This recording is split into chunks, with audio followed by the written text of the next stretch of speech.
Olá, olá pessoal, tudo bem? Hoje nós vamos falar sobre agropecuária. Então, aula 5 aí da sua apostila trata sobre as atividades agropecuárias e a questão agrária brasileira. Então vamos lá, começa com os conceitos básicos ali, que como o nome já diz, né? Para você entender a agropecuária, você tem que já saber esses conceitos. Ali fala agricultura de jardinagem. Sempre quando falar agricultura de jardinagem, lembre que é aquela agricultura muito irrigada, né? Ela acontece principalmente na Ásia, quando fazem aqueles cultivos de risicultura, que é cultivo de arroz, beleza? Que mais? Agricultura extensiva. Agricultura extensiva, você lembra da palavra, né? Extensiva. É aquela agricultura que funciona em lugares amplos, em grandes latifúndios. E muitas vezes, como é em grandes latifúndios, não tem muita tecnologia, que já que é grande o lugar, o pessoal planta de qualquer jeito mesmo e tem uma produção relativamente boa, entendeu? Então, assim que a agricultura é extensiva. A agricultura familiar, né? Ali pelo nome também, né? Sempre o nome já diz algo, né? A agricultura familiar é aquela que é praticada pelos membros da família. Ali é uma agricultura mais voltada para o mercado interno do país, não para exportação. Faz ali, os cultivos são os integrantes da mesa do brasileiro, né? O arroz e o feijão ali, milho, mandioca, essas coisas assim. Às vezes essa agricultura familiar não é uma família só. Às vezes eles montam cooperativas, assim, uma família ajuda a outra, muito bacana. Já a agricultura intensiva, aí ela é o contrário da extensiva, né? Intensiva, então, se a extensiva era em grandes áreas, a intensiva procura utilizar poucas áreas ali. Então, uma área menor, só que daí para dar uma elevada produtividade, nessa área menor, é utilizado mais tecnologia, mais modernização, insumos agrícolas melhores, né? Biotecnologia. Então é uma agricultura que conta com mais modernidade, mais tecnologia. Aí traz ali a figura do boia fria. O boia fria, gente, ele surgiu assim no campo brasileiro devido à época que a modernização começou a chegar no campo. Daqui a pouco nós vamos falar sobre a Revolução Verde, por exemplo, que foi quando a tecnologia chegou no campo, né? Essas colheitadeiras, essas máquinas agrícolas acabaram por substituir muitos trabalhadores. E também, quando as leis do campo chegaram as leis do trabalho, né, da cidade chegaram no campo, muitos dos trabalhadores foram para o olho da rua, né, porque o grande latifundiário não queria pagar os direitos dos trabalhadores. Então começou a contratar esses trabalhadores por dia, em vez de contratar por sendo funcionário mesmo, né? Trabalhar um mês e pagar um salário. Então esses trabalhadores temporários, que são contratados por dia, eles se chamam boia fria porque eles levam, né, um alimento numa vasilha ali, né? Num pote de arroz, num pote de arroz não, né? Num pote de sorvete, viu, né? E aí acaba comendo só bem depois lá já a comida fria. Por isso que ficou apelidado de boia fria, esses trabalhadores. E aí fala vários outros conceitos ali, eu só vou falar dos mais importantes, né? Função social da terra. O que seria a função social da terra? Quando a gente fala função social da terra, é a função que a terra deveria exercer, né? Qual que é a função da terra, né? A função social dela? É produzir alimentos, produzir o sustento para famílias. Então você tem um pedaço de terra lá que não está produzindo nada, né, que está parado ali no latifúndio do seu não sei quem, essa terra não está não está cumprindo a sua função social. Então por isso que daí existem, né, os grupos lá, o mais famoso de todos lá, o chamado MST, que vê que essa terra não está sendo usada, que não está sendo cumprida a função social dela. O MST vai até o INCRA e pede para o INCRA desapropriar essa terra e emprestar para o MST plantar. E lembre-se que essa desapropriação que o INCRA faz na terra, né, lá junto com o grande latifundiário, é pagando, né? Não é só retirar a terra lá do latifundiário e dar para o MST, né? Não é assim como muita gente pensa. Paga-se essa terra. O grileiro. O que seria o grileiro? Então, o grileiro, gente, acontece muito no Brasil, acontecia mais ainda antigamente, a tal da grilagem de terras, né? Como é que acontece isso? Então tem lá uma terra que às vezes nem o Brasil sabe que é dele. Tipo, não se sabe se é do Estado, a terra de quem que é. Então alguém vai lá e começa a se apropriar daquela terra e aí faz o quê? Faz um documento falso dizendo que aquela terra é dele. E aí quem vê esse documento, né, acredita que é de verdade e essa terra acaba sendo de quem não era a terra, né? Por que chama grilagem? Porque antigamente, como é que se faziam esses documentos falsos? Vamos dizer que um grande latifundiário, né, ele queria aumentar a fazenda dele ainda mais e vai lá tentar comprar uma fazendinha lá pequenininha que está lá perto da terra dele. Ele vai lá, tenta comprar e não querem vender. Então ele fala, tudo bem, não quer vender, então tá certo. Ele vai lá e contrata o grileiro redige um documento dizendo que aquela fazenda é dele, né, é do grande latifundiário, coloca numa caixa cheia de grilos e fecha, né, põe uns furinhos para os grilos não morrer, né? E depois um tempo abre a caixa, os grilos vão tudo embora.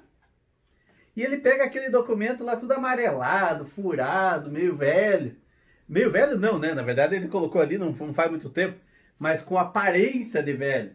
Então dá aquele ar de que o documento é verdadeiro mesmo e é muito antigo, entende? Aí o grande latifundiário volta lá na fazenda e fala, ó, não quis me vender, agora eu achei o documento das terras aí, ó. E nem são tuas, são minhas. Nem você sabia. Aí o cara vai embora das terras que é dele mesmo, né? Por causa desse documento falso. Isso é grilagem de terra. Aí na tua apostila também tem lá o interflúvio, né? Interflúvio a gente aprende mais para frente aí na apostila, a gente vai aprender sobre hidrografia, né? Na parte de geografia. E aí a gente vai falar, né, sobre as características dos rios.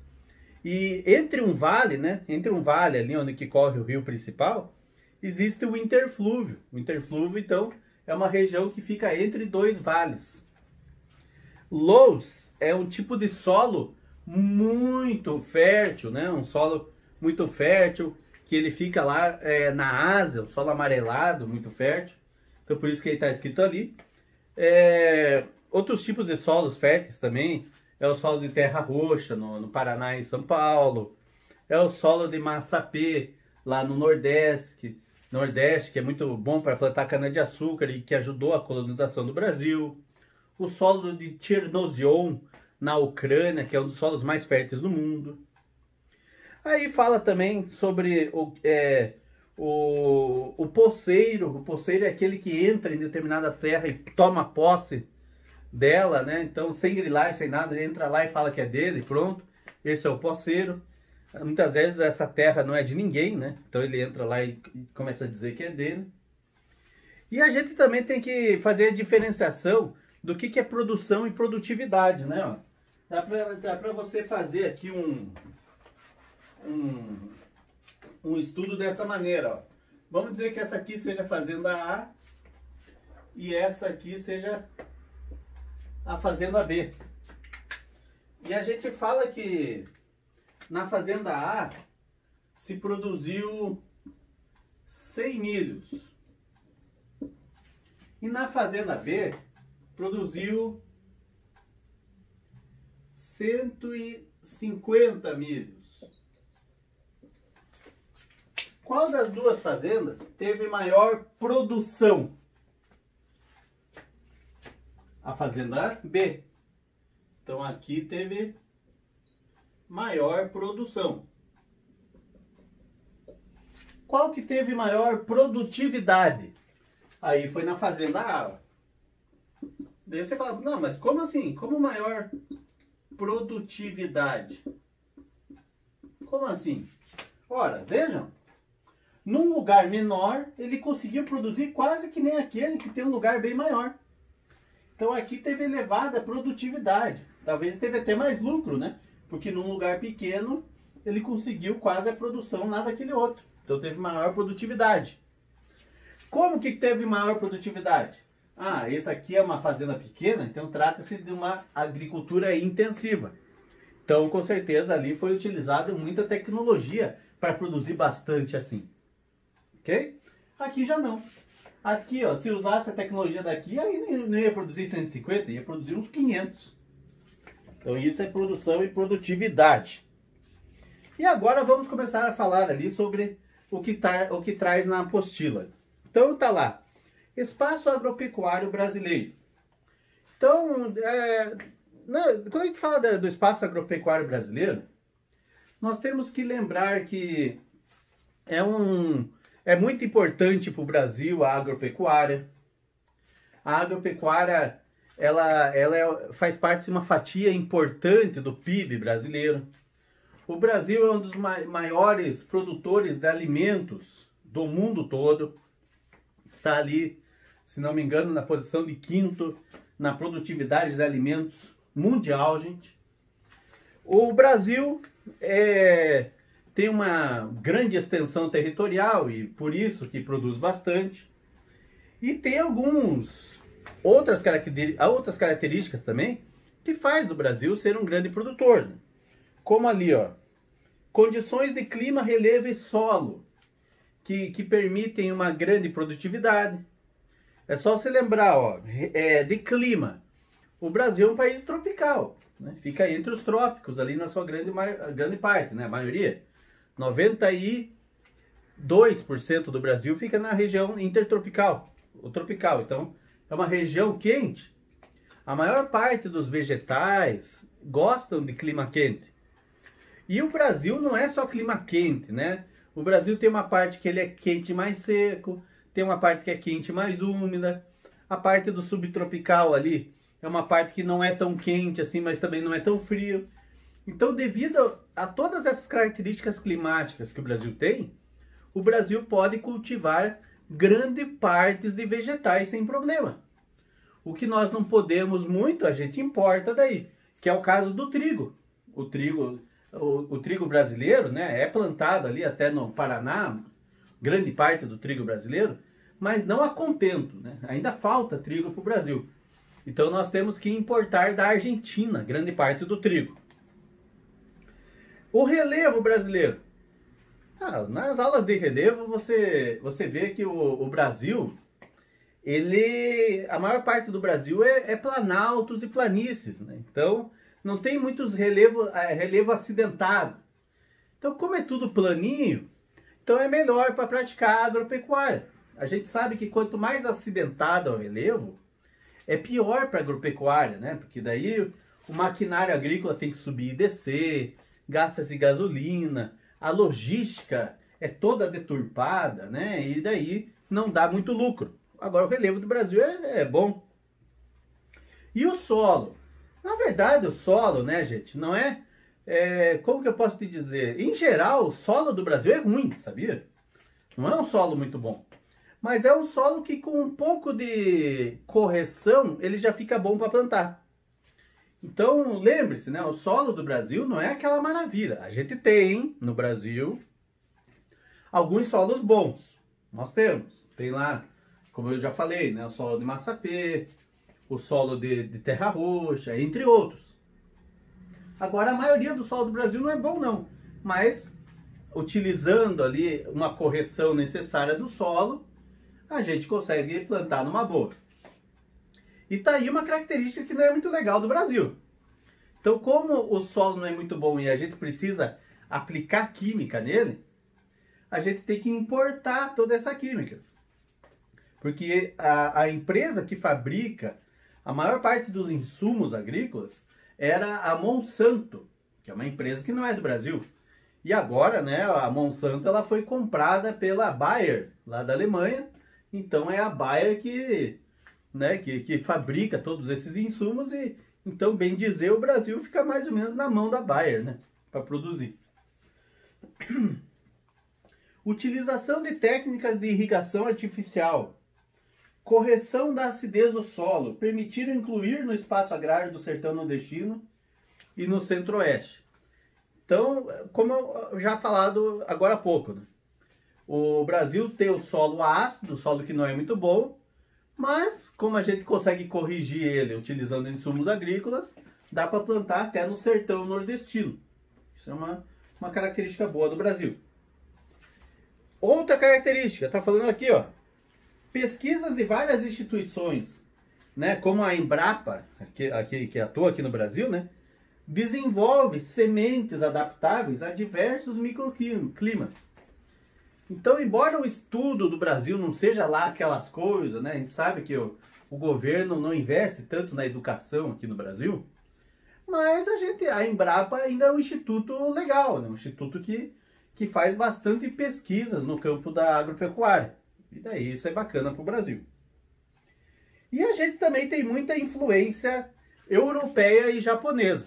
Então, os imigrantes, quando vieram para o Brasil, eles trouxeram as ideias, trouxeram já os modos de produzir, né? Vieram com um grande capital.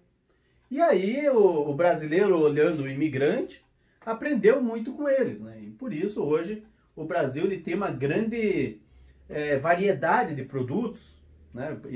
e técnicas, porque juntou tudo. A gente sempre diz que o Brasil é uma miscigenação, a população é muito miscigenada, muito misturada, né?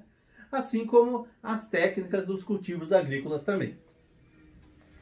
Aí fala sobre a irrigação do Vale do São Francisco. Então, quando a gente aprende hidrografia do Brasil, a gente sabe lá que a bacia do São Francisco é uma bacia importante para o sertão nordestino, por ali ser uma área muito seca, e o Rio São Francisco passa ali pelo meio, né? Nasce em Minas Gerais, lá na Serra da Canastra, e passa pelo sertão nordestino até ir para o mar, e não seca, é um rio que não seca, um rio perene. Ali a maioria dos rios secam, né? São rios intermitentes. Então a bacia do Rio São Francisco é muito importante para a região. E é claro que iriam utilizar aquela água para irrigar, né? Para irrigação, para poder plantar na região. O negócio que não é muito bacana é que a gente sabe que quando fazem, né, aquela transposição do Rio São Francisco, que é fazer vários canais ali saindo do Rio São Francisco para levar água onde não tem. Quando a gente pergunta, se a gente perguntasse isso para o governo, né, por que vocês estão fazendo a transposição do Rio São Francisco? Eles falam que é para atender a população que não tem água, né? Mas a gente sabe que essa água toda, a maior parte dela vai para as indústrias que se instalam na região e também para as fazendas de fruticultura, que hoje também tomam grande parte ali do sertão nordestino. Então, é essa transposição do Rio São Francisco, que, aliás, não é benéfica para a natureza, pois altera o pH da água, a temperatura, e a maior parte da fauna daquele rio ali acaba sendo comprometida. Ela também não atende ali a função social ali do rio, né, que seria atender a sociedade ali, não as empresas, né? Então é meio estranho ali, né? Mas paciência, né, gente? Fazer o quê? Aí, virando a página aí, aparece sobre a Revolução Verde ali. Eu falei um pouquinho para vocês o que era a Revolução Verde, né, no começo da aula. Então não esqueçam, gente. Quando a gente fala Revolução Agrícola, é para você lembrar mais ou menos como é a Revolução Industrial, né? Eu faço esse paralelo, essa comparação, porque Revolução Industrial é uma matéria que você grava mais, né? Porque o professor de História fala, o de Sociologia fala, o de Geografia fala. Revolução Industrial então é uma matéria que você sabe melhor, né? O que foi a Revolução Industrial? Quando surgiu as indústrias. O que é Revolução Agrícola? Quando surgiu a agricultura, entende? Então, na verdade, a Revolução Agrícola foi muito antes da Revolução Industrial. Então, a Revolução Agrícola fez com que o homem se tornasse sedentário, né? Quando não existia agricultura, o homem tinha que sair correndo atrás da comida, não é? Saía caçando e pescando, saía coletando. Quando inventou-se a agricultura, o homem pôde se fixar em algum lugar, produzir seu alimento do lado e domesticar os animais. Então ele se tornou sedentário. o que até aumentou a expectativa de vida do homem, que antes era baixa e depois que pôde se fixar na terra aumentou mais. Então a revolução agrícola é isso. Revolução verde é quando a tecnologia surgiu no campo. Isso é revolução verde. A modernização da agricultura. Isso é revolução verde. Então se fala, quem veio antes, a revolução agrícola ou a revolução industrial? A revolução agrícola veio antes, bem depois da revolução industrial. Agora o que veio antes? A revolução industrial ou a revolução verde? Aí o que veio antes veio a revolução industrial. Porque depois que se inventou, né, e se modernizou as indústrias, aí que começou a produzir máquinas que foram para o campo, entende? Que daí foi a Revolução Verde. E o que a Revolução Verde mudou no panorama mundial aí da agropecuária, da economia? Mudou muita coisa. Hoje em dia a gente sabe que o mundo produz uma enorme quantidade de alimentos que nem se aguentaria comer. Se todas as pessoas do mundo fossem com sede ao pote ali, né, comer, não iria conseguir comer. Porque se produz demais devido à modernização, né, e transgênico e não sei o que mais, né, sementes selecionadas. Então, hoje se produz muito mais. Inclusive, a Revolução Verde foi o que desmentiu. Quer dizer, falar desmentiu é meio forte, né? Na verdade, foi o que contradisse a teoria do Thomas Malthus. Quando vocês estudam população, né, a gente já estudou, vocês lembram que teve lá o Thomas Malthus. Ele disse que ia faltar comida para a população, porque a população estava crescendo em progressão geométrica e a comida estava crescendo em progressão aritmética.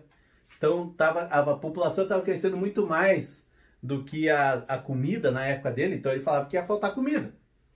Só que daí ele errou, na verdade, né? Porque hoje em dia, depois da Revolução Verde, a gente vê que é produzido a comida, né, em grande escala. Né? Inclusive, se produz mais comida do que a taxa de crescimento da população. Então ele estava errado, mas ele não sabia no tempo dele, né? Então Revolução Verde veio, como diz o nome, né, para revolucionar ali o campo. Agricultura orgânica, o que seria? A agricultura orgânica, gente, não pense que é totalmente orgânica, né? Não tem nada de química na agricultura orgânica. Na verdade, tem uma pequena porcentagem de química na agricultura orgânica. E essa porcentagem, ela muda de acordo com o país.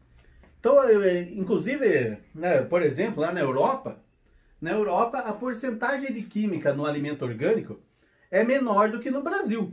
Né? No Brasil, a porcentagem é um pouquinho maior ali de química na produção orgânica. Mas mesmo assim, é claro que é muito menos química do que na produção, vamos pôr entre aspas, aí, normal, né? Que seria os transgênicos. Os transgênicos, ele vem na contramão da produção orgânica. Para você saber que um alimento é transgênico, né, você procura lá um triângulo amarelo, né, com um T nele. Isso aqui está dizendo que é transgênico lá o alimento, né? Esse alimento transgênico, gente, há muita confusão entre os cientistas, né? Os cientistas não sabem se isso aí vai fazer mal no futuro ou não. Então não há um estudo que aponte com certeza isso, mas é muito polêmico. A maior parte dos cientistas dizem que o alimento transgênico é prejudicial à saúde do ser humano. Então, tem países que utilizam alimentos transgênicos e países que não utilizam. Por exemplo, a Europa e o Japão não gostam de transgênico, não. Agora, Estados Unidos e Brasil, opa, bota transgênico aí, minha gente. Faz aquele morangão do tamanho da minha cabeça aí, que é mais bonito, é mais vermelhinho, é mais barato, só que não sei se vai fazer mal para você no futuro. Tem essa aí, né? Então, o alimento orgânico, com certeza ele não faz tanto mal como o transgênico, só que ele custa mais caro, você tem que ir em feiras especializadas em alimento orgânico para você comprar, né? Você procura sites na internet, já aparece onde que tem as feiras, ou existem lugares ali, né, predestinados para isso nos supermercados, mas são alimentos mais caros e que são menores e mais feinhos, assim, quando você vê, né? Mas é melhor. Então, Na verdade, né, quem é que pode comer alimentos transgênicos no Brasil? A grande minoria da população, com certeza, né? A questão agrária brasileira. Então ali diz problemas fundiários. Quando diz problemas fundiários no Brasil, gente, é algo bem sério mesmo. Qual que seria o problema fundiário brasileiro maior? Assim? Qual que é o maior problema da estrutura fundiária do Brasil? Quando a gente fala fundiária, a gente fala em terras, né? Então, o maior problema da estrutura fundiária brasileira é a distribuição dela. A distribuição de terra no Brasil. Nós já sabemos, quando a gente estuda a economia brasileira, que a distribuição de renda no Brasil é muito ruim. Com certeza você já sabe também do coeficiente de Gini, que mede a desigualdade social nos países. E o coeficiente de Gini brasileiro é bem alto. Agora, a distribuição de terras no Brasil é algo bem complicado, né? A distribuição de terras no Brasil é um problema que nós dizemos que já existe no país desde a época da colonização, né? Então é muito antigo mesmo. Então vocês lembram que em 1500, né, foi quando Pedro Álvares Cabral chegou no Brasil, e ali por 1534, mais ou menos, se fez lá aquelas capitanias hereditárias, onde cada capitania hereditária, cada pedaço de terra, ficaria a cargo de uma família rica de Portugal.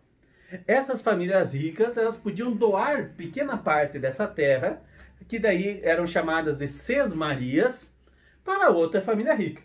E desde aí, então desde 1500 e pouco, desde o período colonial brasileiro, a gente diz que as terras são mal divididas no país. Muita terra na mão de poucos. E isso acontece até hoje. Vamos colocar no quadro aqui, ó, alguns dados, né? Não são dados exatos, são dados aproximados. Só para você ter uma ideia da distribuição de terra no Brasil. Então nós falamos que de 100% das terras do Brasil, né, vamos pôr aqui, ó, 100% das terras e aqui 100% das propriedades agrícolas, tá? Então vamos lá. Então olha só, gente. Então vamos colocar aqui, ó, 90% delas, 7% e 2%. Não, aqui tem que ser 3, né? Para dar certo. O número, nossa, ficou um 3. Horrível, minha gente. Deixa eu fazer outro 3 bonito aqui. Pronto. Então, olha só. 90% dos agricultores tem somente 20% das terras do Brasil. 7% dos agricultores tem mais ou menos 30% das terras do Brasil. E 3% dos agricultores tem 50% das terras do Brasil. Então, olha a diferença. Então, apenas 3% das propriedades tem metade do país, da área agrícola do país, né, gente? E quase todos os agricultores do Brasil, que são 90% deles, né, dividem ali o mínimo de terras no Brasil.